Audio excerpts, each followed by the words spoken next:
On this edition of 1+1, discover and explore, following in Shackleton's footsteps to document the fragile extremes of the planet.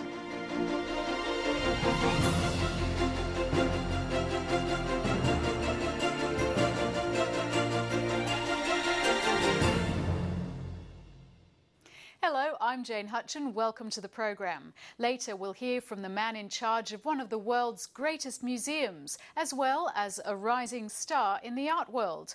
But first, Tim Jarvis retraced Sir Douglas Mawson's gruelling expedition to the Antarctic in 2007. He plans to do it again, this time following Sir Ernest Shackleton's journey, using the same equipment, clothing, even an exact replica of the famous explorer's boat. Tim Jarvis says there's an overriding message behind these adventures, that the most fragile parts of the planet are being crippled by climate change and humans are playing a role. The scientist, adventurer and author is speaking with Sarah Clark. Tim Jarvis, thanks very much for joining 1+1. Now, you've completed some extraordinary expeditions, 20 years of adventures, including 6 trips to the North and South Poles, one of them a world record-breaking unsupported journey. What inspires you to take on these extraordinary adventures? Well, I mean, originally it was certainly all about the physical challenge of doing it. That's for sure. But I think when you go to these places, you find yourself in the company of a much more resourceful part of yourself. If you read the accounts of the early explorers, the Scotts and the Mawsons, they often talk about feeling as though they're in the presence of God or some sort of omnipotent force beyond them. And I wonder really whether it was a more resourceful part of their own personality that they weren't used to experiencing, that they only experienced in those most difficult of circumstances. And I sort of go down there almost to reacquaint myself with that more resourceful part of me, if you like. I also do it for the sustainability messages that expeditions give me the opportunity to preach, if you like. Okay, well, let's start with back in 1999, your polar record, where you did the journey carrying a 225 kilo sled over about 3 months. Now, you broke this record and it was unsupported. Tell me about that trip. Well, unsupported in the polar world means no dogs, no kites to pull you along, no airdrops, nothing, essentially, no motorised transport, obviously. So you're just walking and you are effectively the horse pulling the cart and the cart is your sled, with everything you need in to survive for the duration. And on this journey then, how did you kind of change physically? I mean, what kind of damage did you do to yourself over that time? Well, pulling 225 kilos for 10 hours a day in -30, and your freezer at home is perhaps -8, -10, is just designed to make you lose weight. And there's no point taking more food and putting it in the sled behind you and trying to carry it if your body can't actually physically absorb the calories you're putting into it. So you limit yourself to what your body can consume and what you can reasonably be expected to pull. And that figure is around 7,000 calories a day, 22, 23 Mars bars a day. And on that, you still lose weight. Did you ever get to a stage where you were running out of food? Not running out of food, but certainly never had enough each day. It was probably in deficit to the tune of 5 Mars bars worth of food a day, so 2,000 calories, or a big 3-course meal back at home.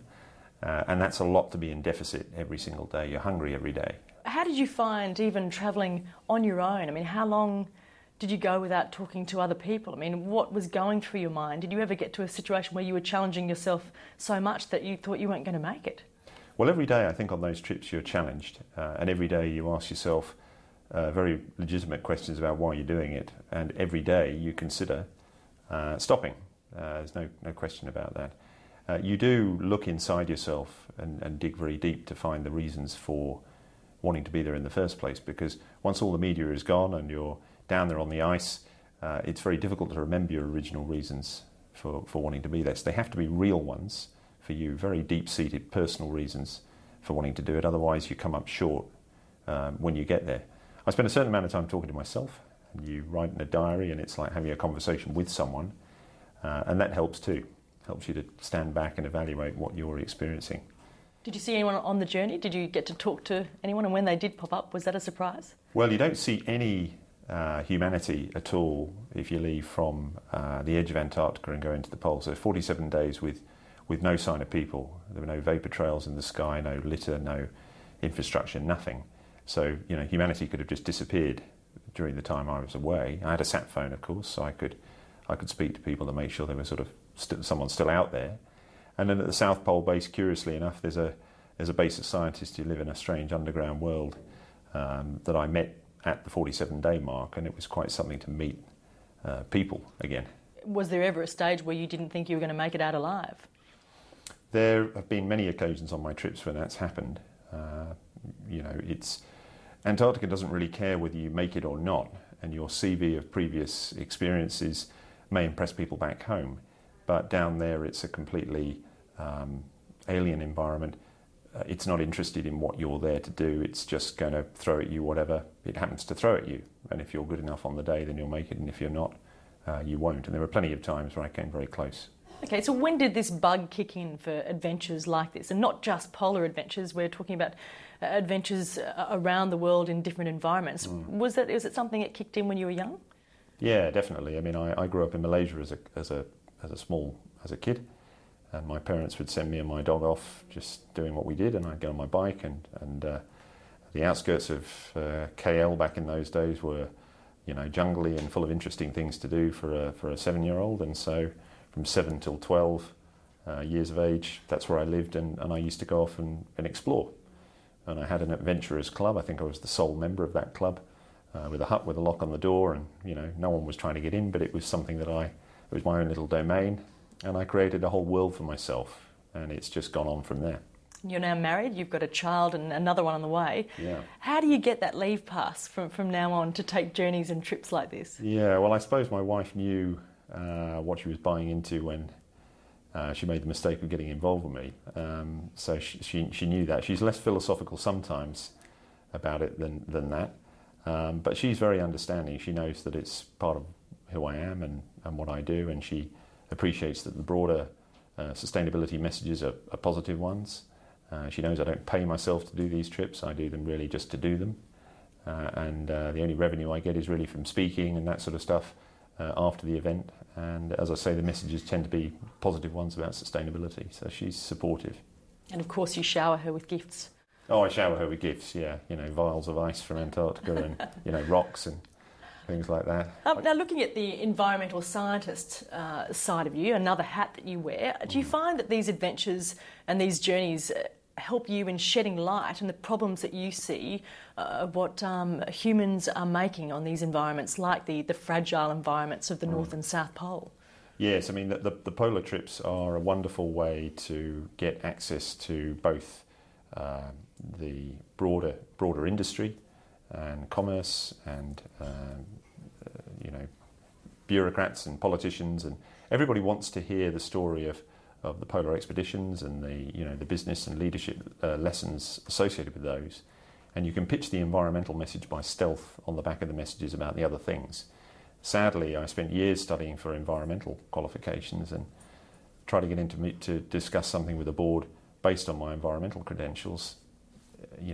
Sadly, they don't always want to hear what you have to say. But if you go in with a good adventure story and use the polar trips as a vehicle, you can really get some good mileage.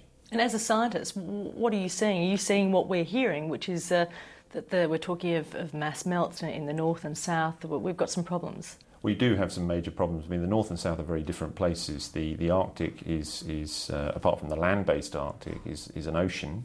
So a trip to the North Pole is a trip across the frozen surface of the Arctic Ocean, and that's only 5 metres thick at the pole itself. So it's not at all thick.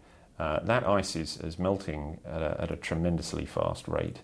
In fact, you can't step off the land of either Canada or Russia, where that trip would typically start, and walk to the North Pole across that ice any longer. You have to fly out to the nearest piece of ice that's strong enough to support your weight before you begin that journey. Are you disappointed as to where we're at politically and on the scale of action to address the problems? Yes, I am. I mean, I'm very disappointed at the amount of debate that goes on about the science of what we're experiencing with respect to an issue like climate change. But there seems to be a lot of debate about the extent to which we're contributing, and a lot of countries are sadly using inaction on the part of others to justify their own inaction, and it's not really acceptable. Tim Jarvis, thanks very much for joining 1+1. Thanks. Filled Filled with what some regard as controversial artefacts, including the Parthenon marbles, the British Museum is arguably one of the world's finest. Its director, Neil MacGregor, is on a mission to show how museums are more than a collection of things from a bygone age. In his eyes, each object, no matter how small, tells a big and dramatic story about human beings and their place in the world. He's been sharing his passion through a radio series in Britain and now a book called The History of the World in 100 Objects. Neil MacGregor is speaking with Scott Bevan at the Art Gallery of New South Wales. Neil MacGregor, thanks so much for your time. Thank you. Where did the idea come from to tell the history of the world and humanity through objects? Well, it really came from the beginning of the British Museum in 1753, because what Parliament decided to do then was to put into one place things from all over the world so that you could think about the whole world as one story. And we began wondering how we could make this real now, and how could you do what the 18th century wanted to do, to think about the whole world as connected by looking at the things. And then a conversation with the BBC, and we thought originally 10 objects, and it grew to 20, and ultimately we seemed to settle on 100. Now, as you acknowledge yourself in the book, this is a mission impossible. What sort of criteria did you set? Well, it's a ridiculous thing to try to do, obviously. We tried to go from the beginning to now, so from about 1.5 million years ago, when we start making those hand axes in Central Africa, in Tanzania, right up to today. We wanted to be able to look at the whole world at the same moment in history several times, so take the world around, say, 800 AD, and just spin the globe and look at what's happening in China, in the Middle East, in Mexico, whatever, so that you would keep getting the idea of the world as one world, similar kind of people, trying to do similar kinds of things but in different circumstances.